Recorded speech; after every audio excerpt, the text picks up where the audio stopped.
The first trouble came just hours after the stabbings in Tel Aviv, which left 2 Israelis dead and 9 injured. Palestinian youths in Gaza's Sheikh Radwan neighborhood pelted soldiers with stones.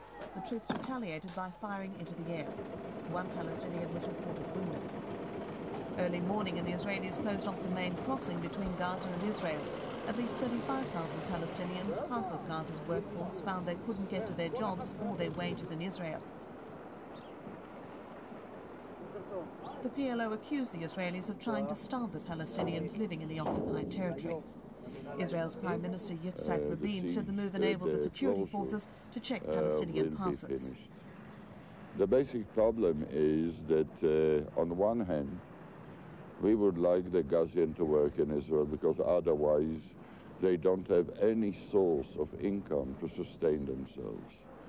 At the same time, I'm responsible to the security of the people of Israel.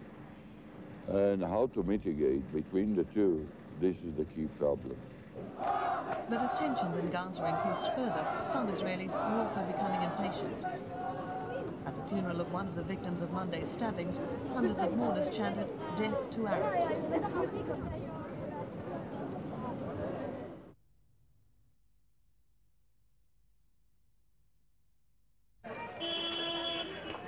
The helicopter gunships swept into the camp and fired 5 or 6 rockets at various targets.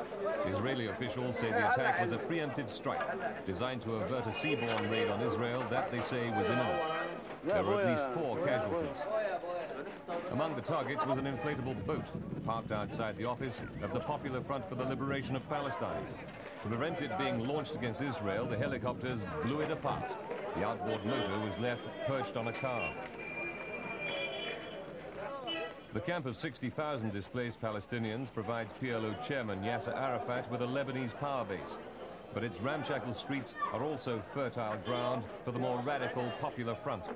The attack was clearly designed to show them that Israel is willing to move fast and hit hard when it feels its interests threatened from across the border.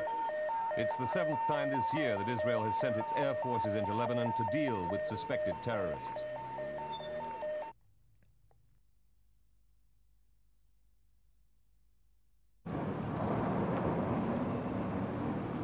The latest attacks happened just hours after Israeli authorities opened the Gaza Strip after a 6-day closure.